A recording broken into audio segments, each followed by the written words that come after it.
Baruch atah Asherah anat melech ha'olam asher kiddushanu mitzvotav v'tzivanu lehitativ latzitzit. Good morning, Ghost. Good morning, Will. It's really special to see a woodpecker like that. That's rare. Those big birds, they're not that common.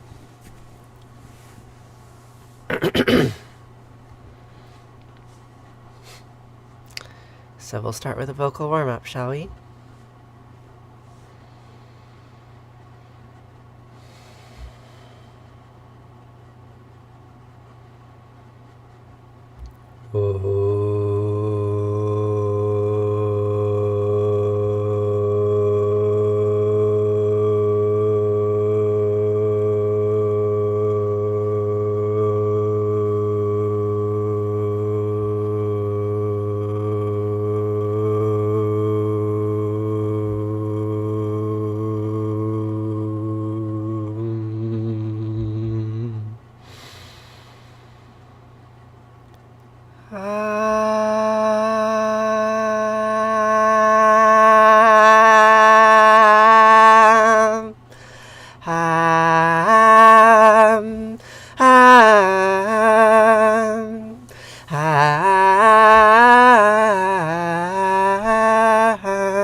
Good morning. How are you? Shema Yisrael Asher Eloheinu Yahweh Echad.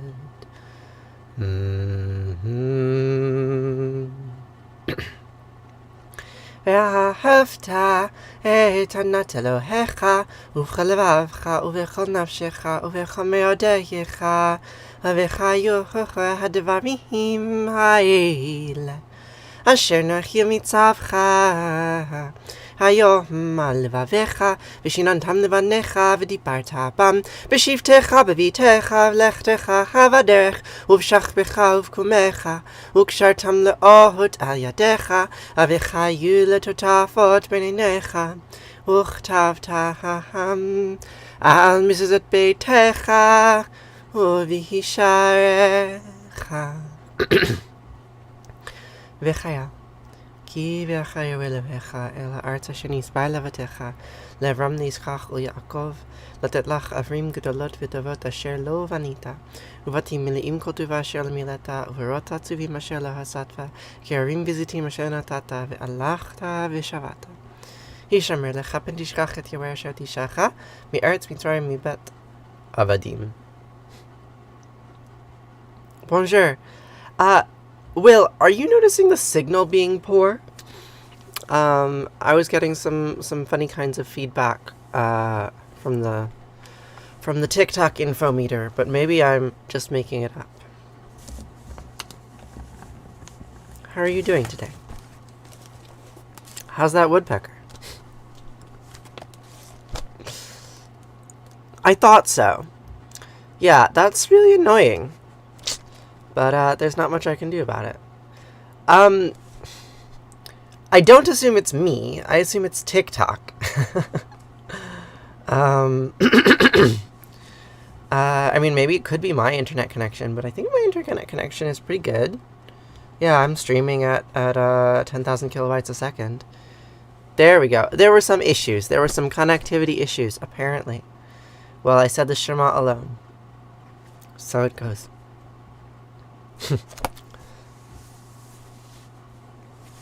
Sometimes lives are sketch. Sometimes. How are you doing today, Ghost? How was your event? How was that conference that you put on? And what was it about? So, today we're going to continue reading from the Epic of Gilgamesh. And where we left off, Gilgamesh was about to leave the city of Uruk and go on a quest to kill Humbaba. Lots of nights. You've been working like all night? I know so little about your work, and I'm so fascinated. Event coordination and production. That's so cool. Yeah, so Ninsun, Gilgamesh's mother, makes a plea. She prays to the gods. Of course, she is a goddess, but she prays to the other gods, being like, hey, will you protect my son? Because he's a big manly man, but he's also my dear son. She says, O Shamhash, will not Gilgamesh the gods for you? Will he not share the heaven with you? Will he not share tiara and scepter with the moon? Will he not act in wisdom with Ea in the depths? Will he not rule the human race with Irnina? Will he not dwell with Ningishida in the land of no return? Thanks, Ghost. Yes, please, peel back the curtain. I want to know. I want to know what your life is like. I was just in New York City for the last 3 days. I was traveling in southern New York. I had a surgical consult. It went very well. I think I'm going to be getting surgery on June 29th. I still have a lot of follow-up to do with the insurance company, but I think it's going to work out. So, after Ninsun the wild cow made her plea, Ninsun the wild cow, knowing and wise, who understands everything, Gilgamesh, she extinguished the incense, she came down from the roof of the terrace, and she summoned Enkidu to impart her message. And what is her message? I'm thirsty. I'll be right back.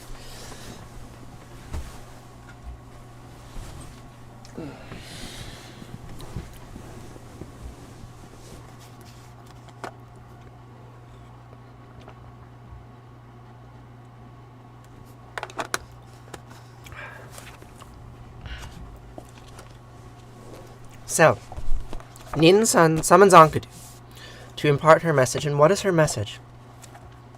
Mighty Enkidu, though you are no issue from my womb, your little ones shall be among the devotees of Gilgamesh, the priestesses, the votaries, the cult women of the temple.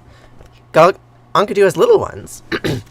So Enkidu was having a lot of sex with Shamhat, but it did not say that she got pregnant until this moment.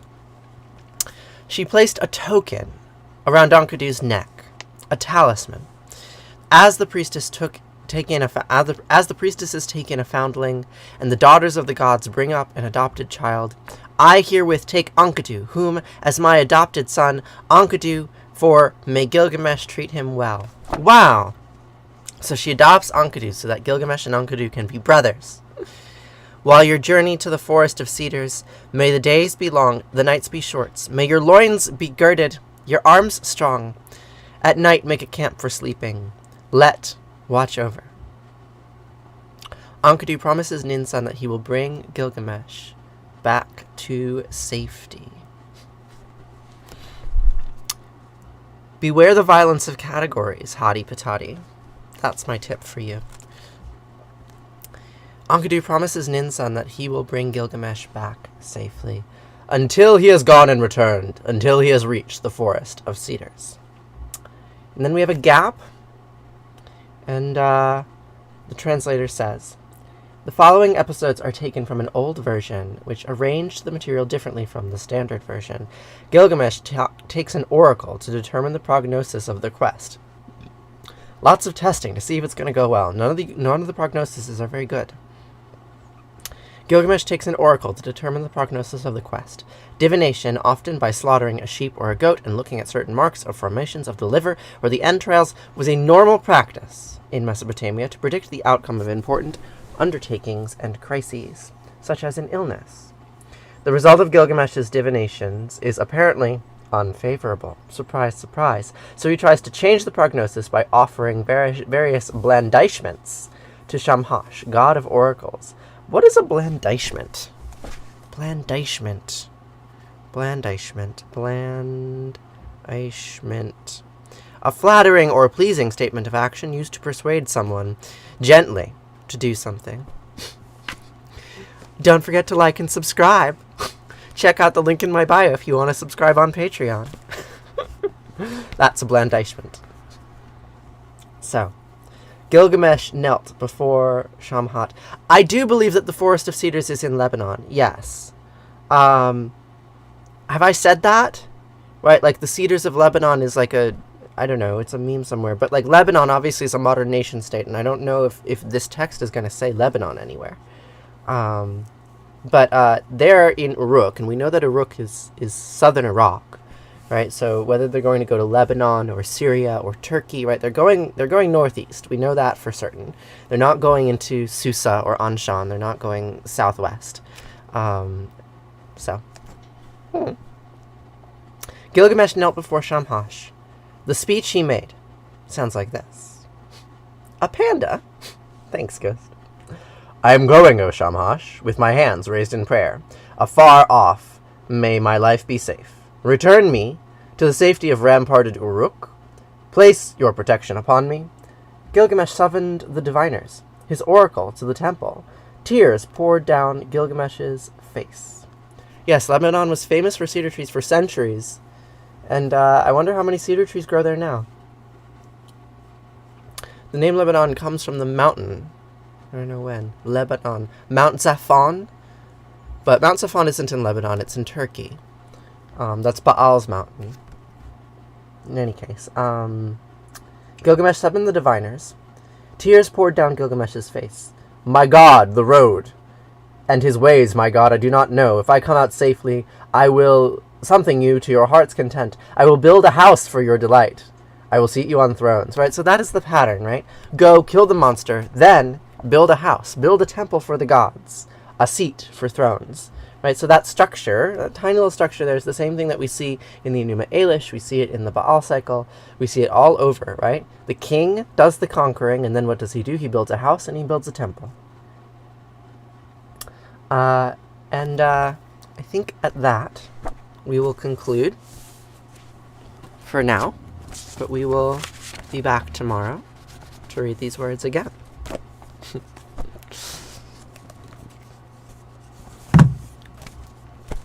So.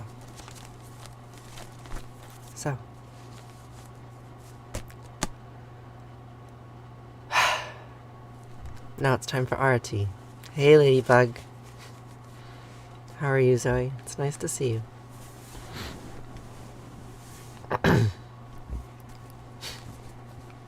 I like your linguistic patterns. I always know it's you.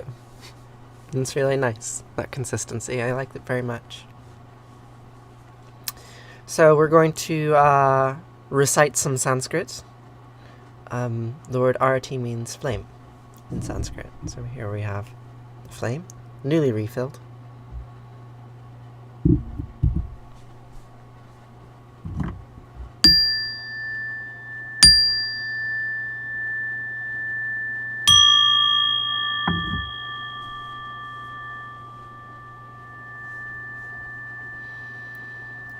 Jaya Jaya Arati Vina Vinayaka Vina Vinayaka Shri Ganesha Jaya Jaya Arati Subramanya Subramanya Kartikeya Jaya Jaya Arati Venugopala Venugopala Venuola Papa Vidura Navanita Chora Jaya Jaya Arati Venkantaramana Venkantaramana Sankataharana Sitarama Radhe Shama Jaya Jaya Arati Gauri Manohara Gauri Manohara Bhavani Sankara Sambasada Shiva Maheshwara Jaya Jaya Arati Raja Rajeshwari Raja Rajeshwari Chihura Sindari Mahalakshmi Mahasaraswati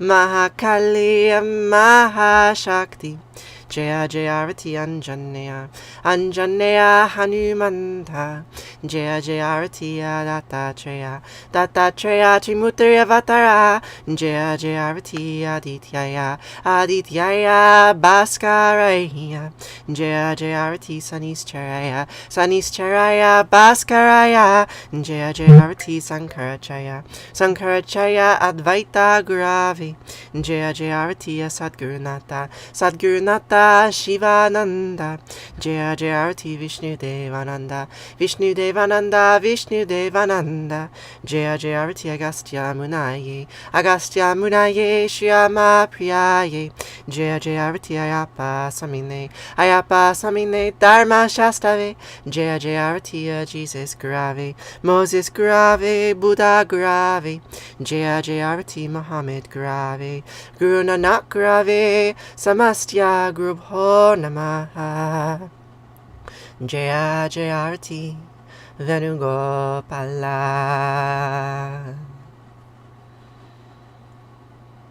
Natatrasya Bhati Natandrakaratam Nimavadyo Bhati Kutaya Magni Tvameva Vantamidvandi Sarvam Tasya Bhasya Semidam Vivanti Om Gange Kayamane Kaiva Govari Saraswati Narmade Siddhikaveri Hiya Namastitam Namo Namaha. Hello! You made it, Katie. It's been some time. I'm really happy to see you. What are you up to today? Good morning, buttflakes. How are you?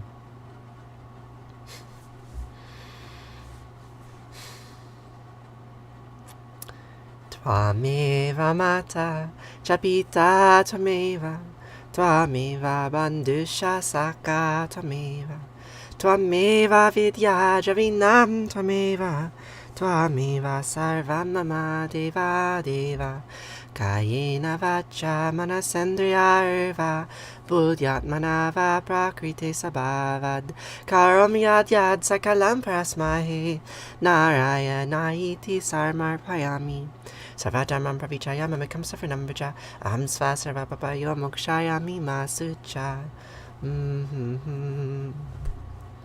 Whatever actions I perform with my body, speech, mind, senses, my nature, my intellect, or my emotions, all these I dedicate to you.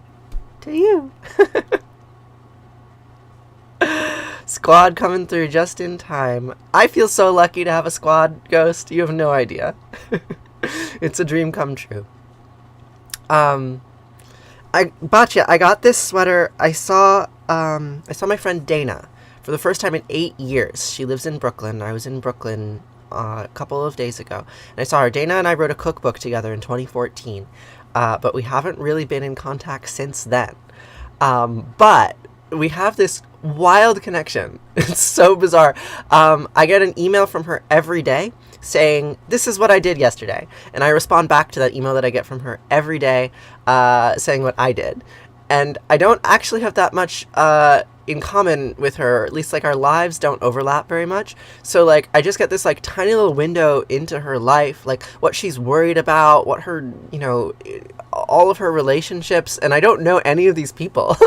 But I just like see this like tiny little like paragraph every day. It's such a wild way to know someone. I feel so lucky to have that connection. And it's like sharing little journal entries with each other, basically. And she gave me this sweater, and it's nice that when I visit old friends that I haven't seen since I was a boy, and then they give me girl clothes, and it makes me happy. So, yeah, that's why I'm wearing intense pink today.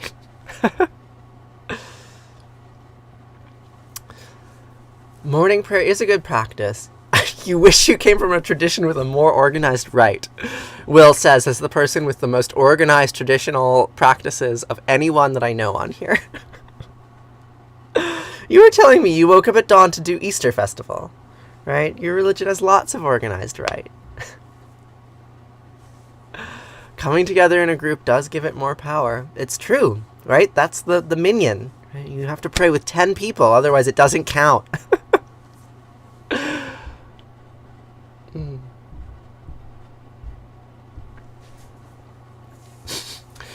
I don't know if trans women need more attention, but we certainly get more attention, for better or for worse.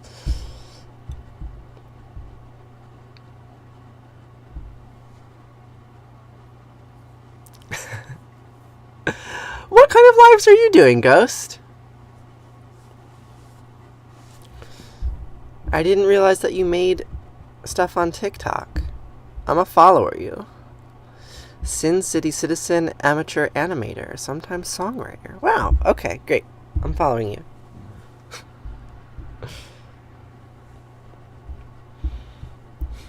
I am doing well, Shelley.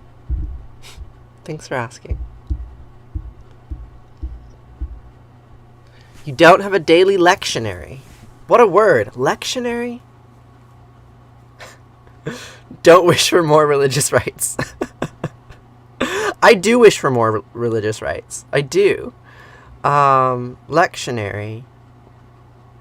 What is a lectionary?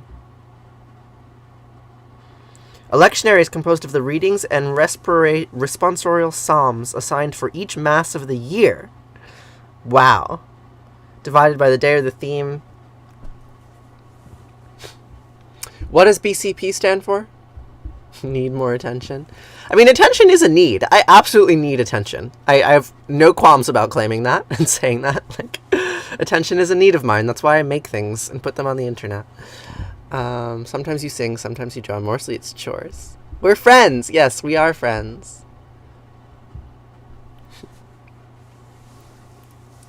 We don't distract from the focus. A lectionary is a dictionary of psalms for the year. A book of common prayer. Yeah, like, I mean, this lectionary, right, this morning, right, like, I kind of made it up. Like, I inherited it from all of these different traditions that my mother exposed me to, and, I don't know. Sometimes I wish it were more standard or more orthodox, or more legible to more people. But I do like the interdisciplinary nature of it, right? I like that you get so many Christians and Jews and everything in between. It's really nice. A book of rights for the people of the Anglican traditions. Okay, lag be gone. Well, with the lag gone, now it's time to say Kaddish. It's that time. Is meditation without prayer wrong? I don't... No, Katie. Absolutely not. Right? Like, I'm not really sure what prayer is. I mean, that's why I sing that song about prayer, right? I don't want to pray to my maker. I just want to be what I see. Like, I don't really know what prayer is. Who are you praying to? People ask me, I don't pray to you, right? Like, I think prayer is just words, right? Prayer is speaking meditation. Meditation is wordless prayer. I kind of view them as the same thing. I don't know where this idea came from that prayer is like for something, like pray for peace or pray for love or whatever. No, prayer is just connection, right? Prayer is a kind of communication with that which cannot be communicated with, or communication with yourself, or communication with other people. Like, it's just, it's a kind of connection. It's not, I don't know, it's not a grasping or a striving or an asking even. In my mind, right? But, like, words are whatever you make them to be. You can define prayer however you like. I'm glad, Katie. Anthony DeMello, will you post a link to the chat? To Discord? Some kind of Wikipedia link or something? I've never heard of that thinker, writer, creator, worker. The work of Anthony DeMello must be work. What kind of stuff do they make?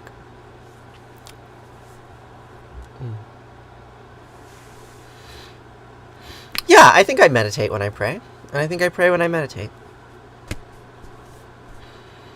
I don't want to pray to my maker. No. I just want to be what I see. Not just who I am, but the pink and golden land and that wide, wild sky over me. Help me to the sun. Hey, I'm looking everywhere. See, I'm looking to become not the prayer, but the prayer. And I don't want to pray, no. I don't want to pray, no. I don't want to pray. We don't want to pray. Pray, and it's not much good to talk, better to walk it. Ooh, not much good to take, better to give. We are done, forgiven, and forgotten of our sins, and I promise you, my friends, all that dies will live again. So, pardon God and Mom, what I'm saying isn't fair. See, I'm looking to become not the prayer, but the prayer, and I don't want to pray, no. I don't want to pray, no. I don't want to pray. We don't want to pray. Pray. Love Allah, Allah made love, and Yahweh, Yahweh made hate. Asher, Asher, made good, and Anat made bad. Eloheinu made love, and Yahweh, Yahweh made hate. Love Allah, God made, God made, God made me.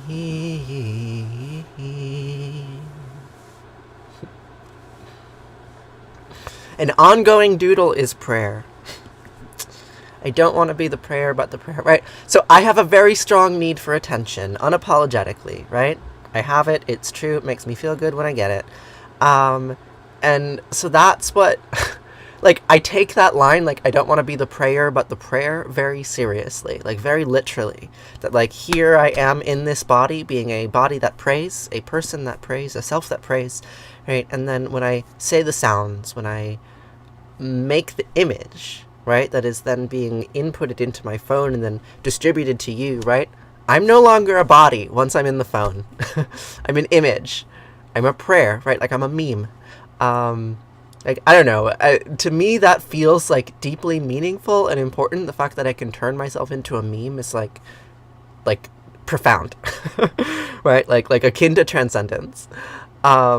But I recognize that that's very idiosyncratic to me and tied up in my own, like, particular psychology and way of being and expectations for what my life is for and what it's possible for a human being to do in the world or not do in the world. Your pastor doesn't like it when you doodle? Really? That's unfortunate. I'm sorry to hear that. Because he thinks that you're not paying enough attention to him. No, you're just guessing? Okay, he's never actually said anything. Anthony de Mello was an Indian Jesuit who combined Ignatian spirituality with Vedic practices. That's amazing. I absolutely want to learn more about that. I mean, that's all I want to do, right? I want to combine Vedic practices. Like, God, Vedic practices are so, they're just colorful and rich and old and, they don't necessarily have to do with, like, death and suffering and oppression. Like, all the Abrahamic faiths, they have this, like, fixation on political sovereignty and the pain that it causes. That, like, it's just a relief to be able to engage in a tradition that can think about something else. And maybe that's not fair of me to say, right? I'm painting with broad brushes, but still.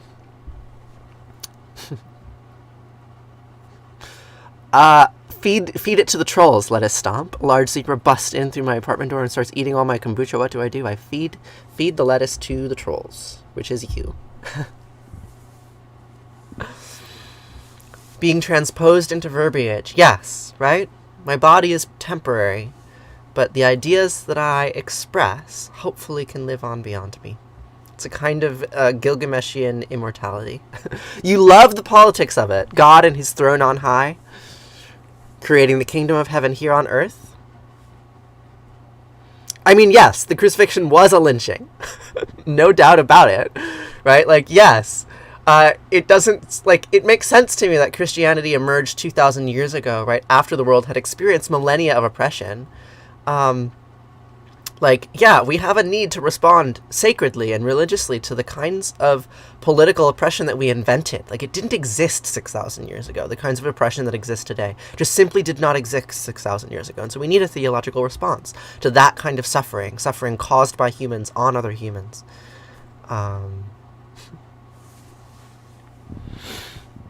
Yeah, right?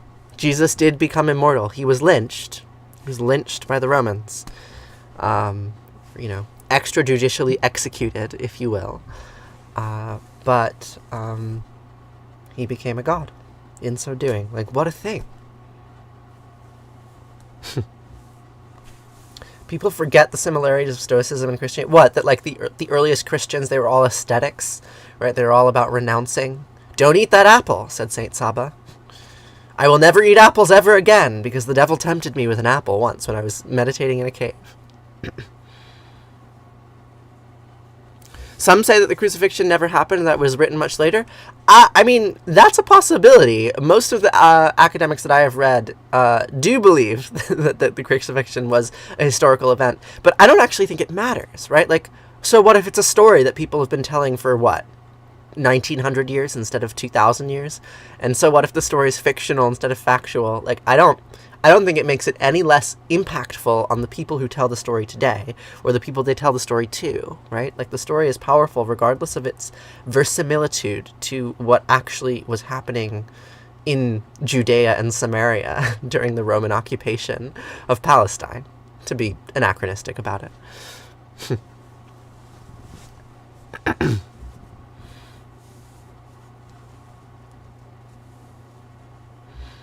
The story was written for power and for transcendence, right? For freedom, for release, right? Like, there's no doubt that story was written in the context of occupation and oppression, right? Like, there's a wealth of abundance of evidence for that. Like, it's hard to say, like, was this particular person gruesomely nailed to a cross at that particular time, right? Like, it's harder to make claims about particular people and places, but, like, was there oppression in that region of the world at that time, right? Was there an occupation? Yes, right? All of the archaeological evidence points to it. All of the literary evidence points to it, right? It was a period of intense suffering and oppression for so many people, and the story emerged out of that. Yeah.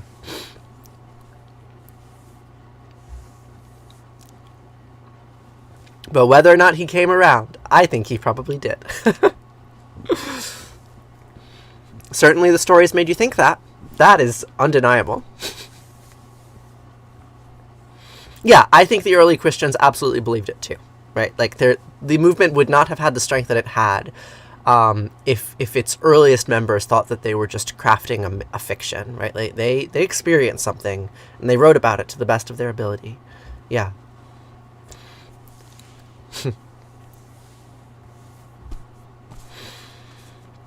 Okay. Well, shall we conclude? This is a great conversation. I love this conversation. Yeah, someone with new ideas absolutely came around and shook people. I tend to believe that most of it was Paul. Like, I think that Paul was just an incredible, theologian and mimeticist, right? Like, so much of the New Testament is like identified as letters that Paul wrote. Like, Paul had an experience when he was traveling, and he was able to translate that experience into a kind of religious fervor that transformed the world. Or, like, Jesus was dead. Like, who did the popularization? Like, who did the mimetic work of turning it into a world religion? That was Paul. Yeah, Paul is very important. Thank you. Well, yeah, I would love to look into Ignatian stuff. Vedic Christian synergies. That's great. We stand Paul. Yeah. Yeah, I mean, I have a lot of admiration for effective propagandists.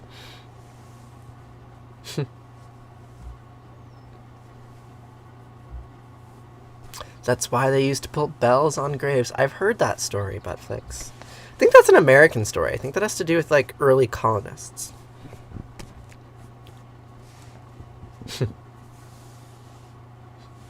Perhaps. So, shall we say Kaddish? The Christians and Muslims believe that Jesus is alive, but the Christians believe he also died. I'm not actually familiar with Islamic theological responses to the narrative of Jesus. I know that they're varied. I know that they're different, but I'm not sure. Yeah, I haven't studied Islam nearly as much as the other traditions. It's a gap. It's a gap in my understanding.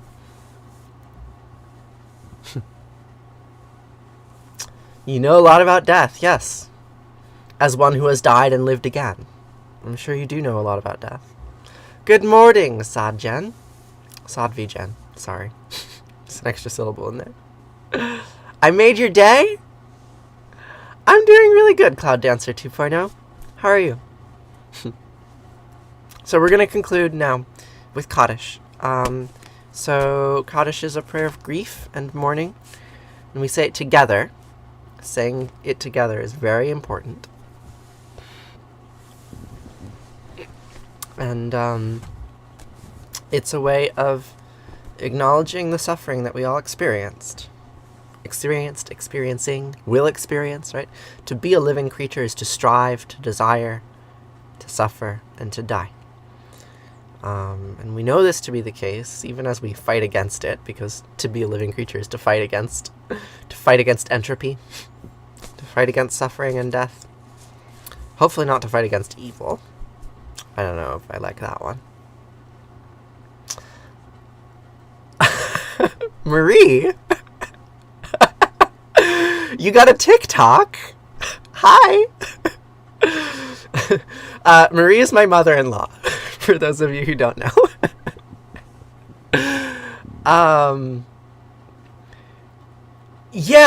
Dan McClellan has been making some really good content on the Book of Revelation. You got a TikTok just for me, Marie? Yeah, Facebook's not really good enough. I do simulcast it onto Facebook basically just for you, but I don't really care for Facebook. I'm so glad you're here. You can be in the chat and meet my friends.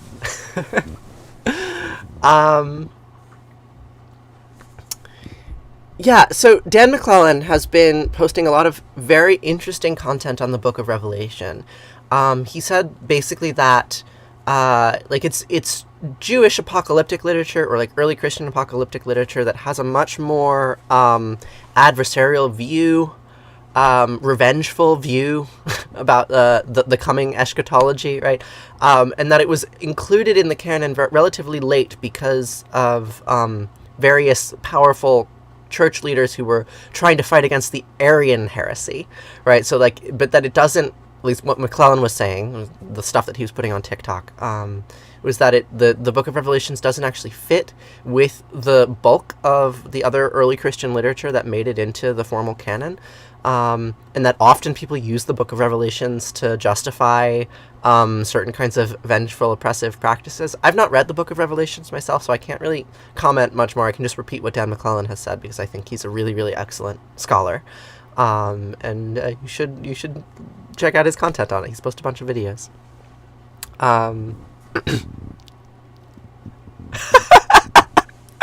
The Four Horsemen are your favorite thing in the world. You can pry them from your cold, dead hands, as well as your guns. I mean, but that's the thing, right? Like, the Book of Revelations is violent. And it is often cited by people who want to see more violence in the world. And violence is part of the world. I don't think you can just get rid of it by saying, the Book of Revelations is bad or anything. But you took a course on the eschaton and death, and we read from it a lot. Yeah, I would love to read the Book of Revelations. I bet it's I'm sure it's really vivid, right? I mean, that's why it sticks in people's minds, because it's so vivid. I'm interested in some of the apocalyptic literature that didn't make it into the New Testament. Right? Like there's some Gnostic stuff, there's stuff from the Nag Hammadi library that's wild and nuts and more feminist. Maybe after we read Gilgamesh, we'll read On the Origin of the World, which is this Gnostic text that eschatologically reimagines the Genesis story. It's great. Anyway, y'all keep on distracting me because you're so nice. You ask such interesting questions. One day we'll read the Book of Revelations. We'll read On the Origin of the World. We'll read lots of things. Very slowly. No need to apologize, Will. It's great. I really love being here with you. Okay. So, Kaddish. Kaddish is a prayer of mourning and grief. And we say it to remind ourselves of all the suffering that exists, all the apocalyptic suffering. And we say it together. I'm so happy to be here with all of you. I really am. It's amazing. So, for the last 2,500 years, my ancestors have been saying these words in response to death. Yitgadal v'yitgadash Shema Rabbah v'yomad yifrachute v'yamlich malchute b'chaychon v'yomechon v'chayede kol beit Yisrael b'gala v'zman kariv v'imru. Amen. Yehi Shema Rabbah miv'arach li'olam olmei olmaya yitbarach v'yishtabach v'yitba'ar v'yirmam v'yitnaseh v'yitadar v'yithaleh v'yitalal Shema d'kudesh ha'b'rechu leila min kol birchata v'shirata tushbechata v'nechemata demiran b'yalma v'imru. Amen. Yehi Shlama Rabbah min Shemaya v'chayim aleinu v'yachol Yisrael v'imru. Amen. Oseh shalom b'mirmav huya aseh shalom aleinu v'yachol Yisrael v'imru. Amen. Oh, say shalom b'mramav. Oh, say shalom aleinu. V'alechol Yisrael. V'imru, v'imru. Amen. Thank you. Thank you for joining me this morning. The Mourner's Kaddish. Well, just stick around, Ghost. I'll have it committed to your memory in no time. Hey, Roland. Thanks for joining. This has been a really nice stream. I appreciate all the interesting things you have to say and all the questions you bring up. It's really so good. Yeah, and I will see you tomorrow. So, for those of you who don't know, Marie, if you're still here, you can check out the link in my bio and you can join the Discord server. You can chat with me there. The link in my bio is a link to my Patreon and to my YouTube channel and, blah, blah, blah.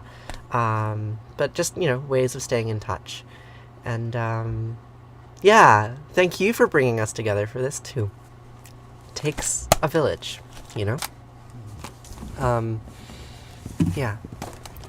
So, I will be here again tomorrow to say all these words again. Yes, Cloud Dancers, join the Discord. Let's hang out. Great. I've never been on a cruise, Elizabeth. You might be confusing me with someone else. Thank you, ma'am. I will see you here tomorrow. Say these words again, and until then, I hope you have a lovely, lovely day. Okay, farewell.